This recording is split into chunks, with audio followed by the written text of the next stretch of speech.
what's up, you guys? Welcome back to Shenanigans, the channel where I talk about whatever I want. I wasn't expecting to make a second video so soon. Like, what the heck? As I was editing the first video, I started writing down ideas of what to talk about, and there was a lot. So I was like, I guess I'm gonna have to make a second video. So here we are. Let's just get right into it. What else are we even doing here? So in the last video, go and watch it if you haven't already, we talked about Tyler Catastrophe, his crush on Wilbur Soot, and the whole controversy surrounding Wilbur Soot's ex-girlfriend and how Tyler was victim blaming her and stuff. Not cool, don't like it. So in this video, we're going to talk about pretty much everything else, okay? The first thing I wanted to talk about was how Tyler basically disrespected the Indigenous community by calling himself this term. I looked it up online and it said white people aren't supposed to say it. I don't know if that means that they're not supposed to claim that they are this thing, or if they're just not allowed to say it, period, other words, that are specifically for certain groups of people. So I don't want to disrespect anybody, so I'm just not gonna say it. I also did do some research on this, but I feel like it would be more appropriate to have an actual Indigenous person explain to you what it means. So here's that. So what does it mean to be Two-Spirit? The term Two-Spirit is a modern pan-Indigenous term created in the 1990s. It was created to acknowledge the spiritual, historical, and cultural acceptance of gender and sexual diverse people prior to colonization. This is very important because it acknowledges that there was a great disruption and significant impact to Indigenous worldviews, which strategically and intentionally harmed Two-Spirit people. The term Two-Spirit is an umbrella term used today by Indigenous people for Indigenous people. So as you can see, this is a culturally specific identity, meaning that you should not identify as this thing without being Indigenous, which Tyler has done. Tyler is heavily criticized for saying this because he's basically taken something of extreme cultural significance and claimed it as his own, which, as a white person, you don't do, Many Indigenous people on TikTok criticize him for misappropriating this term. My thoughts as a white person are pretty irrelevant to this conversation, I feel, but for what it's worth, he shouldn't have done that, okay? That was bad. For me, this is my journey, and this is what I have been taught, and this is what I know. When I first came into the community, I always heard, Two-Spirit means the soul of a man and a woman in one body, and that's who you are, and, you're blessed. True. All true, right? However, it goes deeper for me than that. Two-Spirit is a role within different tribes that an individual had if they were queer, and to my knowledge. So this is all, again, this is my teachings. So if you were part of the queer community and you were in a tribe, you were looked upon as blessed. You were looked upon as somebody who could bring balance to the tribe. You weren't looked upon as a threat to the younger ones or trying to influence others in a negative way. You weren't looked upon as a deviant and hunted down and beat up or treated a different way. In fact, you were treated in a better way. You were lifted up. You were looked to for advice. This is what I've learned. So for me, that gives me strength, because who I am goes a lot deeper than who I sleep with or who I'm attracted to. It's what I do as a person, as an Indigenous person in community. So now that we have this bit of added context and what it actually means within Indigenous people, I feel like this actually makes a lot more sense as to why Tyler wanted to identify as this. Besides just being trans or part of the LGBTQ community, it's my understanding that people who are this thing are special, okay? And they're treated differently within the community. That's kind of Tyler's whole thing, okay, if you haven't noticed. People on TikTok say he's got delusions of grandeur, however you pronounce it. He's always the best at whatever he's doing. He's got all these accolades and awards. He's just wonderful and amazing, okay? Afraid I might be the chosen one. See, the other day I had a little bit of a crash on my motorcycle. It was fine. I'm fine. The worst part was definitely some road rash in my arm that I actually had to dig gravel out of with tweezers. And until now, it's been a bit too gross to show, but that's a perfect crescent moon. That's gotta be significant somehow, right? If this were a book or a movie, that would definitely be significant. And me, I'm a big believer in the unseen. I've got lots of books about the fair. I grew up in the woods. I assumed I was a changeling as a kid, that's probably something. And me, I'm a wanderer. What if I go wandering through the woods one day to clear my head, accidentally wander my way across an ancient people who see a giant crescent moon on my arm and assume I'm the subject of some ancient prophecy? I'm the kind of person who avoids prophecies because knowing is what cements it to be true. The only way to change it is to not know. And what if I'm not cut out to be the chosen one? I mean, sure, I'm great at archery and decent with a sword. I have a very wide range of possibly helpful skills. I have a tragic and tumultuous backstory. I'm totally down to save people I don't know, and I'm suspiciously durable. I might be the chosen one for real, actually. I have been feeling a soul-deep desire to escape my monotonous life lately. Maybe I'm not upset about this. Maybe this is preferable, actually. Oh, Tyler, my sweet little cinnamon bun Tyler, you are just so different and so special. He is truly the main character, okay? So, like, in his mind, I feel like identifying as this Indigenous term for, like, somebody who's, like, really special and, like, highly looked upon, I feel like that was just another thing for him to add to his Wattpad resume, you know? I've got a cute little giggle and green orbs. I'm the best singer. I'm amazing at art and jewelry making. I'm a snow globe connoisseur. I totaled Alexis with my body because I'm simply built different, and I am this thing. I'm just so quirky and different. I throw my hair up in a messy bun, and my abusive mom screams for me to come downstairs. We need more money for drugs, she tells me. So we've sold you. Sold me? I ask, but to who? I hear a laugh from behind me, and life itself leans in to listen. Before I can react, I feel teeth chomp down on my ankle, really hard. I look down to find Wilbur Soot, and speaking of delusions of grandeur, I thought we'd react to some of Tyler's art pieces, because why not? So I can't find, like, a lot of his paintings, you know, like, actually being sold, but he does have a shop on Threadless where he sells his paintings, like prints of them, not like the actual like canvas things. I think he was selling them, but I don't know where that is. Maybe they all sold, because I think he was selling the originals for like lots of money. We'll get into it. Here's one of them. This one is, to me, one of his better ones. The eyebrows are pretty crazy, but maybe that was a choice. I did see somebody remake this on TikTok and they actually did a really good job with it. So like, yikes. It does look very middle school core, which is like a big criticism of all of his art, that it's not very up to par with the other things that are being sold for cheaper prices. This is another highly criticized one on TikTok because the hand isn't really right, like the anatomy on the hand isn't right, and also all of the cards are supposed to have spades on them for some reason because they're all different cards, but they look like onions. Tyler also says that each card took him a number of days to do, and it's like, dude, why? I could do one of those cards in like 2 minutes. Like, what are we talking about, you know? This one is heavily criticized because as nice as it looks, the longer I look, it's like an optical illusion. The longer I look at it, the worse it gets. This was actually stolen from, stolen. It was stolen from a photographer online. This was originally a picture that he had taken, and Tyler did ask if he could use that and like recreate it in a painting. The photographer said yes, but he didn't give Tyler permission to sell it. Is it stolen? Is it not stolen? Some would say yes, okay? The line work is a little questionable, but other than that, like, the painting looks all right, and that's because it was taken from somewhere else. This is one that I know is also criticized, but this is like one of the only ones that I actually like because I really like the space thing and the moon, you know? I just think like the sky was pretty well done, and this is as a person who doesn't really know very much about art, but I like this one. He also said he incorporated like constellations into this, which is pretty cool. So yeah. Slay, dude. These paintings, some of which are stolen, go watch this YouTube video. They're extremely expensive for no reason. Maybe he took them all down. I couldn't find where he's selling them, but some of them he's priced at like over $100,000. And it's like, dude, in this economy, yeah, right.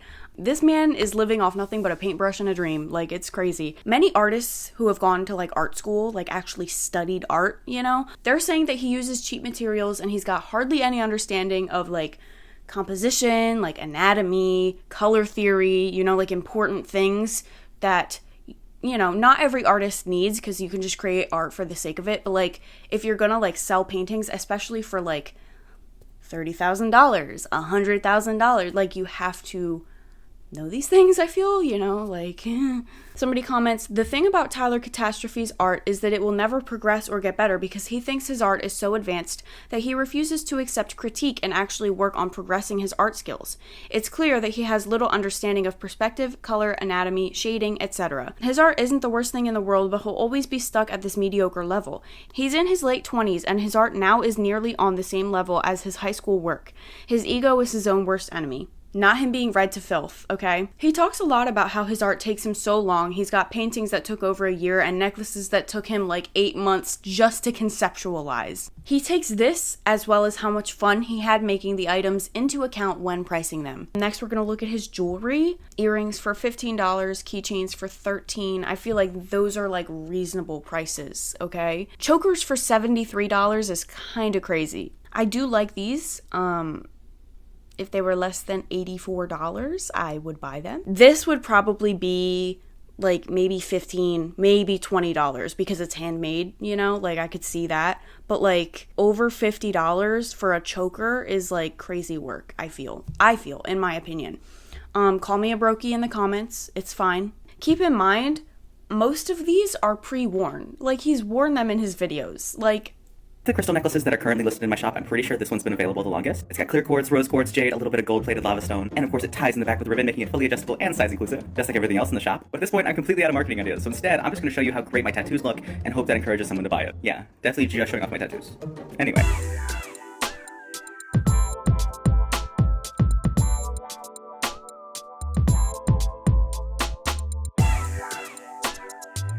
Tiny little string shoelace chokers for $28. And then we get to like the big ones.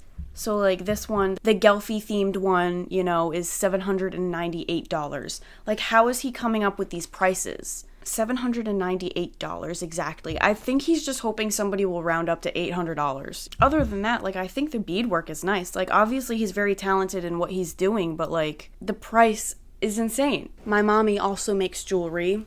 This is a bracelet that she gave me. I'm just now realizing that she accidentally made it with the lesbian colors. I'm not sure what she's trying to say about that. She also made me this. It's a bracelet, but it's like kind of long. And it's got beads on it. And it's got this thing. I don't know what that is. But do you know how much she charged me for both of these? $0.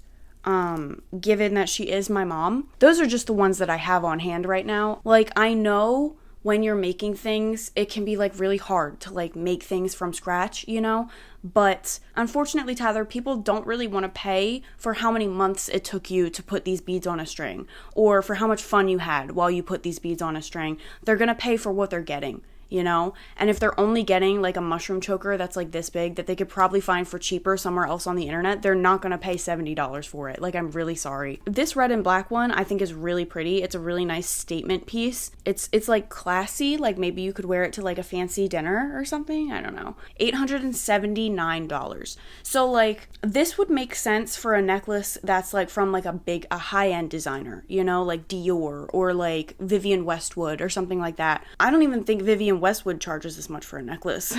Tyler, peace and love to him, is essentially a nobody. Like, yeah, we're paying for beads on a string and that's about it. Like, we're not paying for the name, you know? And I'm not trying to be like bashing him on his dream. Like, if he really wants to blow up, I'm sure he will. But right now, it's not worth $879. Maybe $200, if that, for somebody who's like rich and has money to spend.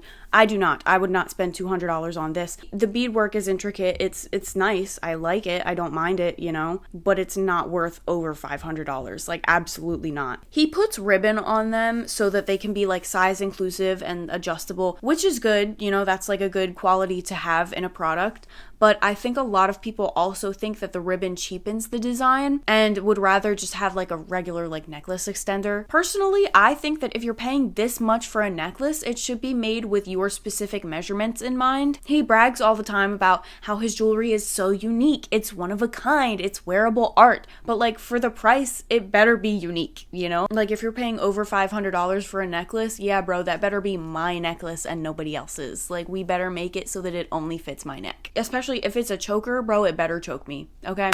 It better. Yeah, it better. Moving on from his art to his art, The non-existent job offer. All right, let's get into that. Stuart Semple is a highly acclaimed British contemporary artist, curator, and activist. He is best known for his large-scale public installations, sociologically engaged art, his ongoing mission to democratize art materials by developing some of the world's most vibrant pigments, and his iconic ongoing beef with Anish Kapoor.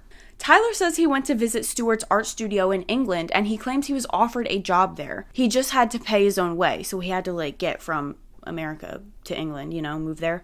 He says he came home, sold all his stuff, and prepared to move for this job. Then allegedly was ghosted by Stuart and eventually told he didn't get the job by Stuart's assistant. Computer, roll the clip. I'm trying to move to England. There's a job waiting for me. It's something that I specialize in, and it'll give me enough free time to also focus on my own work and building my own name. And I'm super excited. So it's gonna be with my friends, and it's awesome. Because right now I have an incredible job working with amazing people in England waiting for me. And I just have to get. I just love asking for help on the internet. Because I found my dream job, and I got my dream job, but I gotta go to the dream job. And the only way to do that is to pay to get there. So I made this thing. See, I managed to land my dream job after years and years of working. I have a job waiting for me with a group of just incredible artists that I can't disclose, but it's been like a year in the making. I got to visit them last year when I went for my birthday. But the actual job itself will be in an art studio with a group of just amazing artists who run a nonprofit, and I'll be able to make things and just do all the things that I do for myself, just on a larger level. Like I'm again a man of many hats. I'm a jack of all trades to the extreme, so I hope I get to do a little bit of everything. But it's people that I'm already friends with. I give them tips here and there because just I want to be a part of it. I want to be involved. I like helping.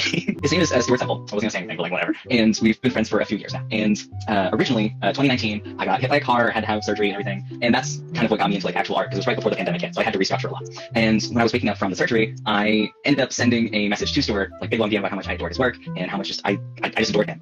And because I was still under the effects of anesthesia, my phone was not on airplane mode, it actually sent. And I wake up later, no longer under the effects of anesthesia, and realize he has responded to a text I have no memory of sending. So a couple years go by, we talk here and there, whatever. And then last year, for my birthday, I was like, you know what? I'm going to go to England. I'm going to take a vacation. And because I was working as a manager at a steakhouse, I had the money to do it. But I was going to stay a lot longer. And so I was like, you know what? What's the best thing that can happen? And so I find his, at the time, scheduling director's email. I'm like, hi, this is me. This is who I am. Don't know if you know. Can I maybe come say hi? And craziest thing happened. They say yes. And so I am in the country I've never been to, 8,000 miles from where I was born, alone, just doing my own thing. And I get to spend a day in the studio with this artist that I've looked up to since I was 13 years old. And then, of course, I got back to the States, realized I really didn't want to be there anymore, and I wanted to go back to England. So I took a chance, which is what got me to the studio in the first place. And I asked Stuart outright, hey, I need to be out of my current living place by this time. If I can get the funding together, if I can make a move happen, would you hire me? And when he said that we could probably make that happen, I was ecstatic. I was over the moon. I was staring homelessness in the eye and begging it to flinch. Because at the end of last year, I got really screwed over. I was supposed to have a job in England waiting for me, and then they pulled out at the very last minute. And I was supposed to be working for Stuart Semple of Black is Black and Culture Hustle fame. I was actually supposed to be working for him as part of Culture Hustle. And obviously, I'm not. And I don't like dragging names if I don't have to. But some people were messaging me to guess, and I would rather be honest than allow speculation. My career was in a full upswing. I had just done my first solo exhibition. I was being handed so many opportunities. As stupid as it sounds, I was kind of a local celebrity, but I knew that my dreams were a whole lot bigger than Texas, and I needed something else. And after getting to go to England and visit the Culture Hustle studio and absolutely fall in love with the work they do there, and after looking up to Stuart Semple for half my life, I asked if I could work for him, and he said that we could figure something out. And he knew that I had a deadline to make it happen, but once that deadline started approaching, he completely ghosted me for a month. But the closer we got to that deadline, the less I got. But eventually I just went around him to his assistant, and she was kind enough to give me the no that I needed. Actually, fuck Stuart Semple. I've been so incredibly pissed off at the way this man fucked me over for over a year, and I don't like being angry. I traveled 8,000 miles to spend a day in the Culture Hustle studio, completely fell in love with it while doing what was actually free labor now that I think about it. And then he starts looking for a new assistant, and I'm told to apply, so I do. And then when I don't get that job, honestly, really glad I didn't. I'm not made to be someone else's assistant. So I asked him point blank, hey, can I have a different job in the studio, and I'll just move to England, I'll raise the funds myself, I've got to be out by this date, could it happen? And he said yes. So what do? I put my career on hold, sell basically almost everything else I own, start turning down opportunities thinking I'm going to be in a different country when they happen, doing the work because I go all in or nothing. And what does he do? Fucking ghosts me. Months where I was getting him opportunities with even bigger artists, because in my head we were friends. What the fuck? And while I'm being actively ghosted by this man, he posts on his Instagram story, replying to someone asking for a job, telling them to apply. But you can't answer me. And eventually I get so fucking fed up and out of my mind that I have to go to his assistant and be like, hey, can you just fucking tell me if this is happening or not? And she's like, no, I'm so sorry. We hope you have a good life. And I'm like, fuck off. Okay. We later find out, surprise, surprise, this is not the full truth. Someone comments, I swear it was an unpaid internship at best, and then Stuart Semple comments, it wasn't even that. He asked me for a job and I was trying to be nice and said if he ever made it back to England, we could talk about it. He spent less than half an hour with me. He was really lovely and I wish him well, but sadly there was never a job offer. Certainly nothing that should have made him sell all his belongings and plan to move halfway across the world. I hope he is okay. Yikes. That's embarrassing. He also says on Reddit, just to say he was a nice guy. He visited my studio while traveling England and obviously became infatuated with the UK. He spent half an hour with me, and a few weeks after he got home, he asked me for a job. I said that if he made it to England and sorted a visa, we could talk about it.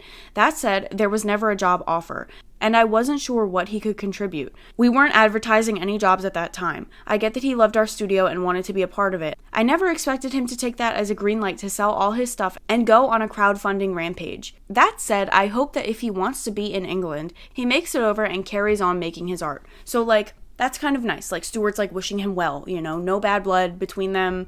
Tyler was kind of bitter about it for a while, but like they're, you know, whatever now. Look, I'm not trying to be too hard on Tyler in this specific situation because like I get it. Sometimes you get excited, like you just want things to work out so bad. But like the fact that he sold all of his stuff and got rid of his apartment, like his living situation, based on the softest of maybes is kind of on him, okay? Also, Tyler says that he got Stewart opportunities with bigger artists, but apparently Stewart knew these other artists anyway. So like, that's kind of an insane thing to say. Like, Stewart is an established artist with, like, an art studio, you know? Like, he's actually in the field, and Tyler is kind of, like, nobody at this point, you know? That would be like Macy Peters saying she helped Taylor Swift network. Like, no, bro, like, that's Taylor Swift, I fear. Okay, something, Taylor Swift and Harry Styles committed vehicular manslaughter, the car accident. Segue, whatever, okay. Basically, Tyler claims that in October of, I think, 2019, he was hit by a white lady going 50 miles per hour in her Lexus while he was on his motorcycle. He, quote, totaled the Lexus with his body, went to the hospital, it was like a whole thing. He had to get a titanium rib, and he still suffers from chronic pain from this accident. It's also the thing that, like, ruined his voice for a while. He couldn't sing, and now he's back to singing because of Wilbur. Thank you, Wilbur. A lot of people have theories about this accident, some going so far as to say it didn't even happen. I think it did happen, but perhaps it was a little bit over-embellished on Tyler's end. Apparently getting hit by a car at 50 miles per hour only has a 30% survival rate. So while it is possible, I don't know. Many people claim he didn't have insurance at the time, which would have made him the at-fault driver. However, I haven't actually seen any concrete proof of this. I've seen a lot of discourse on TikTok about the scooter, moped, motorcycle debate. I'm frankly too dumb to know the difference, but from what I'm understanding, technically what Tyler was driving on does count as a motorcycle. Some people don't think so, some people do. I don't know. So yeah, basically this is just a huge nothing burger at the moment because nobody knows for sure, and the details of the accident are mostly still widely debated. Moving on. His Tumblr account was recently exposed. He's since deleted the Tumblr account, but not before a few people could get a hold of, screenshot, and archive some of the posts. So let's go through those, shall we? Oh boy, it just hit me that I'm finally like the cool older siblings in the Wattpad fanfic. Left the country to visit a famous artist on a personal invitation, and I'm not for a half hour. Right. And I'm going to So What Fest, normally like $300 a ticket, for free tomorrow, because my friends are playing and insisted I was put on the guest list. Guest list? Who am I? How did I get here? This feels like such a humble brag, but nothing is a humble brag with Tyler. It's just a brag. PMO. I'm legitimately awestruck by my own life. What the freak? Like, I know I said I wasn't going to judge his confidence, but the more he talks, the more I don't like him, okay? I hate when I shoot my shot on a work-based opportunity with someone I know and respect, and they dance around the answer instead of just telling me yes or no. So this is about Stuart Semple. Like, yeah, sure, you don't want to hurt my feelings, but I'm a grown man, bro. I asked you to consider me for a collaboration. Why would a no hurt my feelings? There are so many ways to say no in a kind or considerate way, and yet you've chosen to string me along for a year, and you expect me to sit around and wait like tomorrow's gonna be the day you say yes? Grow up, dude. He's wanting a concrete yes or no when there was no question to begin with. Like, you know, I've been making a living off of art and beadwork for so long that I straight up forget I know other things sometimes. Like, I went to college for audio engineering. I play... Don't care. Hey, don't care, actually. Don't care.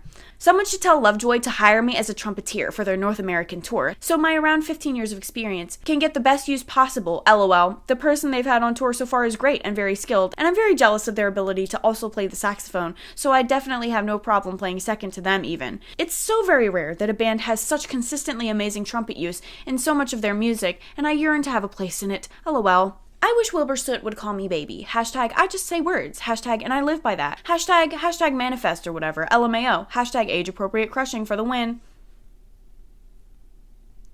Right. Low-key embarrassing to think that this is how I sounded when I was a Timothée Chalamet stan. Yikes. Big yikes. These are the craziest ones, okay?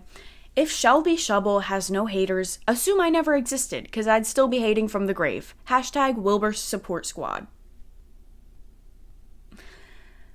Tyler, stand up. Tyler, stand up. Tyler, stand up. This is actually disgusting. Like, I'm really sorry. I know I'm smiling, but, like, that's actually disgusting, okay? We talked about it in the last video. She is a victim. Tyler, you're a freaking weirdo. You're a weirdo. That's weird. Hey, you're weird. Like, it's one thing to, like, not believe her, but it's another thing to get on Tumblr and be like, I hate her. She sucks. You're a freak. Another one, can I be honest now? I can't stand Shovel. Like, in general. Not a fan. Hashtag, I just say words. Hashtag hater hours. Hashtag, I don't like her. Hashtag, not one bit. Hashtag, her vibes are rancid. Hashtag, always have been. Ew, you're a freak. You are a freak, okay? There were also a few other things screenshotted, like him talking about his parents wanting to move to Greece and reblogging stuff about Wilbur. I didn't include them because they're kind of irrelevant, but if you want to find them, they're all over TikTok. Like I said in the last video, Tyler also apologized for all of this. I don't really feel like going through the apology. It's 9 minutes long. Hey, I don't feel like watching that. Also, it's like the basic same generic thing we hear all the time, like, I missed the mark, I'm sorry, I'll do better in the future, like, hey, I don't care. So, moving on, Wilbur responds to Tyler. Speaking of meanings, The Vows is a song, which I'm sure is going to take on a fucking crazy life of its own with you guys. Jesus, fuck me. The Vows is about parasocial relationships, and I wrote it... Who could this be about? Who could this be about? I feel like it wouldn't be that much of a leap to assume that a song about parasocial relationships is about your most parasocial fan. I wrote The Vows in 2024, and it was about mostly just the people in my fucking comments and DMs, and just like DM requests on Instagram. Tyler, what were you DMing him? Tyler, what were you saying? Come on, bro. You can tell us. Checking them, like, occasionally, you just see just, like, absolute, like, it's quite scary. Like, there's, you know, even just, like, beyond Tyler, you guys are out here being scary with Wilbur Soot. This is who you're laying your life on the line for. Like, y'all are DMing Wilbur Soot nasty style. Guys, stand up. Guys, come on. I probably shouldn't get too into this because I don't want to empower this kind of thought, like, trajectory. Hey, you wrote a song about it, like. But, like, I've had times at shows where, like, people, you know, I've had, like, times where people have, like, found me after a show at, like, a bar, and they've been fully convinced that I'm, like, their boyfriend and stuff, and, like, I've had times when, like, you know, people on the internet will, like, put this personality onto me that I'm, like, their brother or, like, their uncle, their unk. Like, actually fully put that onto me. And it's really quite scary. And that's what I wrote The Vows about. It was about that. And I know what a lot of you are thinking, because obviously I've seen what people are saying on the internet. And no, it's not about a specific person.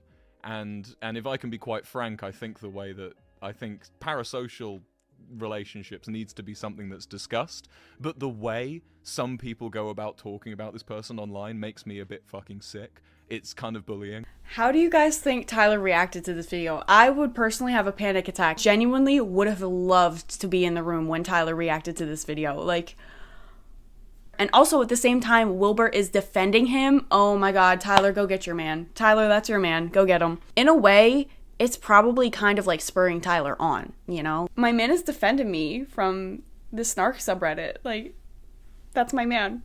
It's kind of ridiculous. And this is just my way of saying I'm not going into it. And I think that the people making fun of this person, a lot of them are just as parasocial. And I think everyone needs to take a good look inwards, all right? And figure themselves out. Oh, they're in love. They are in love. Tyler then responded to Wilbur's response. On his Instagram story. He says, yes, I have seen the clip from Wilbur's stream. I'm very grateful that he said something before the song releases, especially because it probably would have really sucked for me if he hadn't, but it also really sucks that he needed to. Either way, I know a lot of people wouldn't have ever... Oh my god, spit it out. Either way, I know a lot of people wouldn't have ever said anything, so the fact that he did is something I appreciate very much, and likely always will. I still wish him and the band all the best, even if one new song will probably be difficult to listen to for a while. Oh, brother! Right.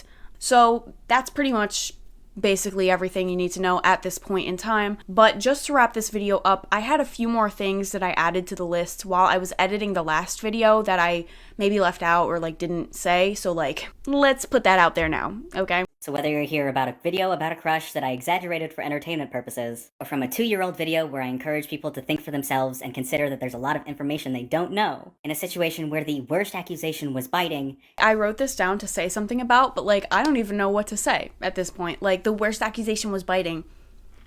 The worst accusation was abuse. Like, what's not clicking, Tyler? What is not clicking? Like, do we not, like, what is the deal, okay? Like, why are you minimizing it? Like, dude, what's your problem? Like, come on, stand up. All of this for Wilbur Soot. Get up, bro, come on. Given that since he posted this video, he did post the apology, whether you take that apology seriously or not, I personally don't. After those posts on Tumblr, like, that was targeted. And at the end of the day, ruining someone's life, someone's career, the careers and lives of everyone around them, for the crime of what is ultimately being a bad boyfriend, is not something that is your job to do. These are adults in their 20s and 30s who are still in the f***ing up and learning from it stages of life, and above all else, they are people, and they are going. I'm an adult in my 20s, and I would never bite someone to the point of harm, okay? He just messed up. He made a mistake. Hundreds of times she had bruises all over her body, but it was just a mistake. Like, he didn't mean it. Tyler, you ignite rage within me, okay? They are going to f*** up 1,000 times over. But the important part is that they learn from it. And if you do not allow them to do so, you only encourage them to be worse. Because I have seen the absolute worst that life has to offer time and time and time again. And I can tell you from experience that the only way things get better is if you let people change. So while I encourage you to take a step back, feel your own feelings, and make your own decisions, I'm also going to encourage you to approach things like this with compassion. Because when it comes to situations where there's no assault, there's no crime being committed. Hey bro, DV is literally a crime.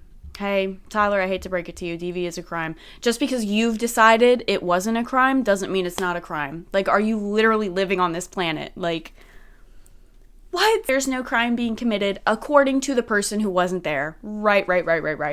After all's said and done, you have to let people be people. And if you're watching this and you're a young adult, you're a teenager, you're a child, then I applaud your willingness to be the change you want to see, but it is not your responsibility to hold adults accountable, especially when those... I just hate, like, the condescending tone. It just pisses me off, alright? Like, this isn't your fight. Like, I'll decide what's my fight. Fuck you, Tyler. Like, PMO. Can you tell I've had enough of this guy over the last, like, week or so? All of the research and stuff I've had to do. I've been in the Tyler Catastrophe trenches, bro. My For You page on TikTok is absolutely drowned with this guy, and I can't get out of it. Give me back my fandom edits, okay? I'm sick of seeing this guy. So that's all I have for this video. At the end of the day, I think Tyler Catastrophe is a hypocrite and a dangerous one at that. And he's also the worst crime a human can commit, being a pick-me. You're a pick-me, Tyler. And it seems to me like Wilbur Soot picked you, so congrats, I guess. But, like, I hope it was worth it, okay, to discount a survivor of DV just to be praised on the internet by your fave. I genuinely hope that was worth it. And that's all I have to say for now. I hope you guys liked this video. If you have something nice to say, leave a comment. If you have something not nice to say, leave a comment. That's it. Thank you. Love you. Bye.